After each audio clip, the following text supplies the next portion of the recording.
Grace all in the spirit, yeah. Georgia roots in the soul every time you hear it, yeah. And speaking of what we've just been speaking of about power dynamics in the home when it comes to finances and whatnot, welcome back to On the Radar with the Rain, where we track the stories, social shifts, and conversations shaping the way we live. Tonight, what's on my radar is a major change happening inside American relationships. But according to this conversation, many couples are struggling through it quietly. For generations, marriage was commonly built on one familiar structure. The husband earned the majority of the household income, while the wife carried more of the domestic caregiving and responsibilities. But that financial structure is changing, as we've been talking about tonight.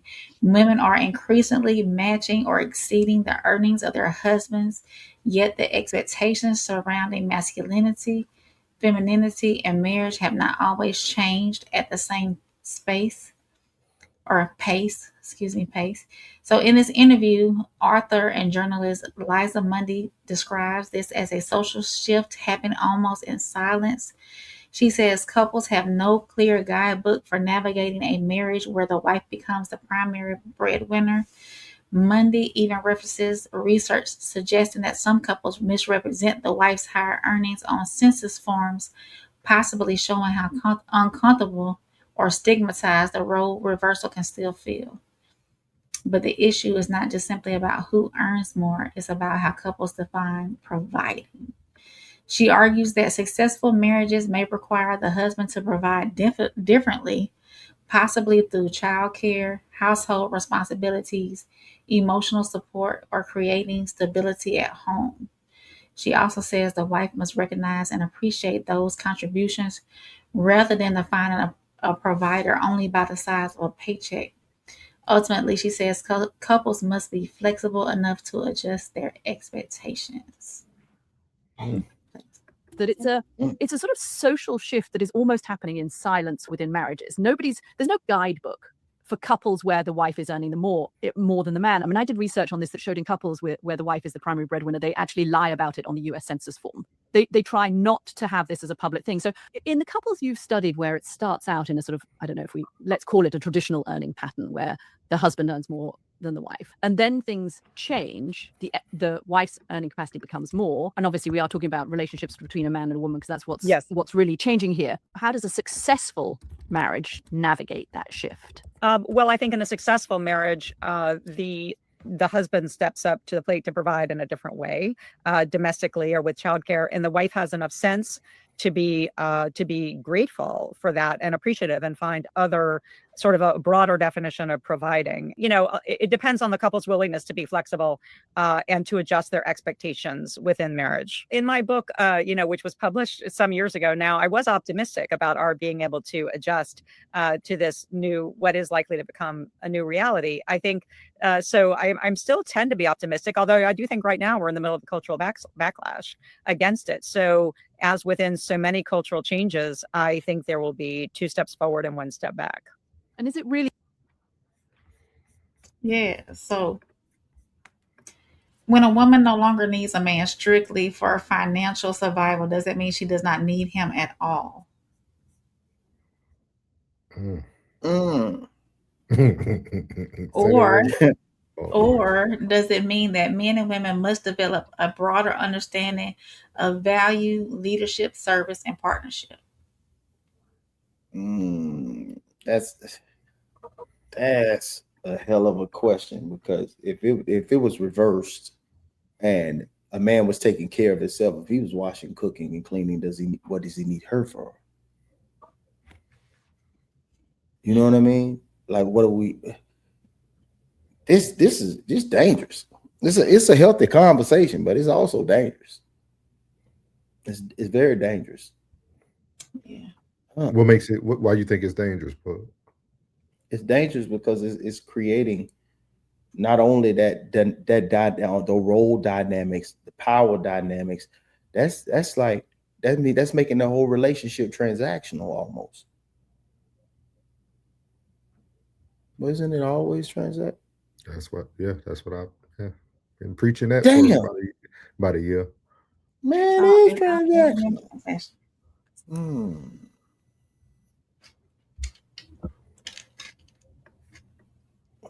What's your thoughts on it, Ray? Yeah, we gotta hear from my perspective. I mean, it's I myself would have no problem making more money and still being, because I guess because I desire that provision, that protect, I desire that. And I would have, if I were, if my income was to increase over my husband's or the my partner, um whoever it may be at the time, if my income was to increase, look at plug away, I would have no problem still with leadership and provision. As a matter of fact, I would want, especially if that man is good with finances and saving and all of that, I would want that. I would want that leadership in that way. I would hope that whoever I'm with has that kind of financial stability and financial knowledge and literacy to, you know, guide me through that way, because that's something I did. What I know about finances now, I had to learn on my own. I was never taught.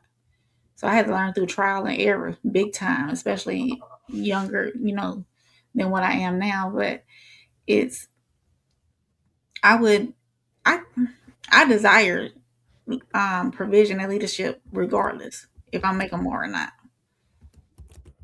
So Mm. I guess I'm different in that way.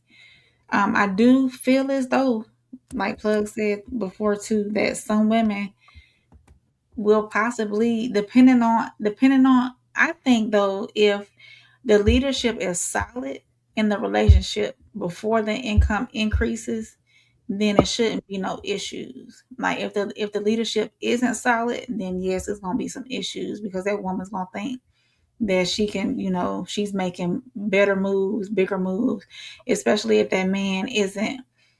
I'm not talking about the exception. I'm not talking about the exception. I'm talking about that man that's not really leading and having that provision. So of course she's gonna feel like, hey, I can do this on my own now. I can get on type deal. Can I ask you a very uncomfortable question, Ray? And you Yeah. don't have to answer. I just want to ask it because I Mhm. think sometimes we don't talk about the elephants in the room, right? Because Mhm. we do get a lot of we get told a lot of stories or a lot of myths, right? Like there's a lot of things that go through society. Do you think that you're okay with that? And even those women that were speaking on the stream is okay with that because you date outside your race? Do you think you have been programmed to accept a man who might make less? Because sometimes they used to always say black men who, they used to say that white women be taking care of the black man. He be, you know what I mean? Like, I'm sure you have heard this before. This is not like Oh, of course. this is not uncommon. I don't know, Plug. No, Have you heard of that course. before? Oh yeah, Mhm. 1,000. Because a lot of people Oh, get she the taking care of him. yeah, a lot of people get the perception of usually a white woman is taking care of the black man. Mhm. That's why he's staying with her, blah blah blah. So do you think that's why you're more comfortable having the conversation or saying like, yeah, I don't mind it? Or do you feel like that's just something you have grown to be okay with? No, because I would mind it if that man wasn't being ambitious. That man wasn't had displaying leadership qualities. That man wasn't actually leading the household. Mm. So you would have a problem with I would someone have a problem with making if that less, man. making less, and not showing any ambition to be better. Correct. Now, Ah. But now do if you he oh go if ahead. he is successful in his being less.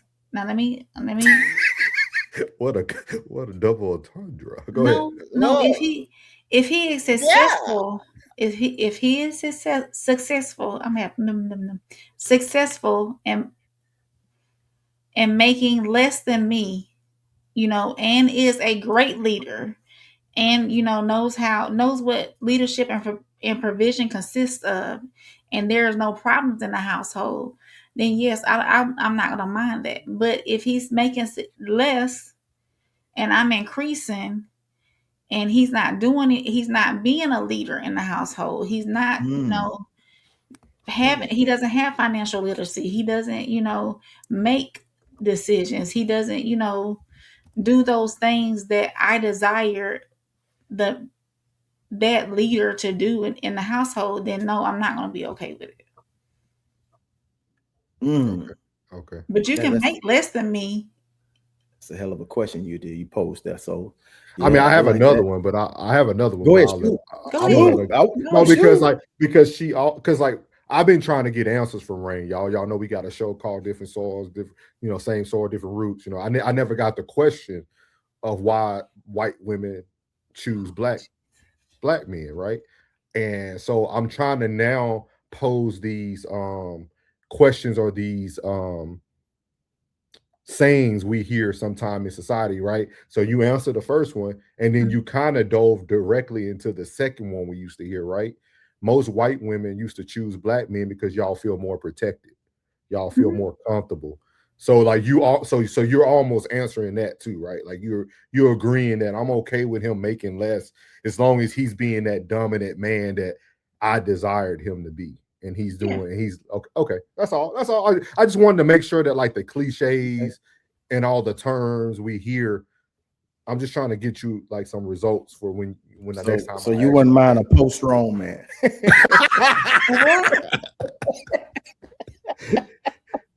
A post-strong man. Yeah. I ain't never heard that name. What is that? A post-strong man. Post-strong, P-O-L-E. A poor strong. No, a poor strong man. No, I'll just play. I know you just playing. Okay. Yeah. All right, y'all, and guys, we will get to the chats after this segment. I just want to let Rain be able to wrap her segment, but we will get to the chats, and then we'll move on to our next segment with Real Spill with Plug. So go ahead, Miss Rain. All right, y'all. So y'all have heard it right here on the Radar with Rain. Let us know your thoughts down in the comments.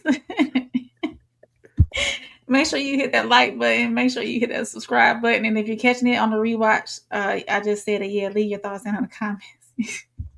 Go ahead, so. All right. Sovereign got Alabama grace all in the spirit. Yeah. Georgia roots in the soul every time you hear it. Yeah.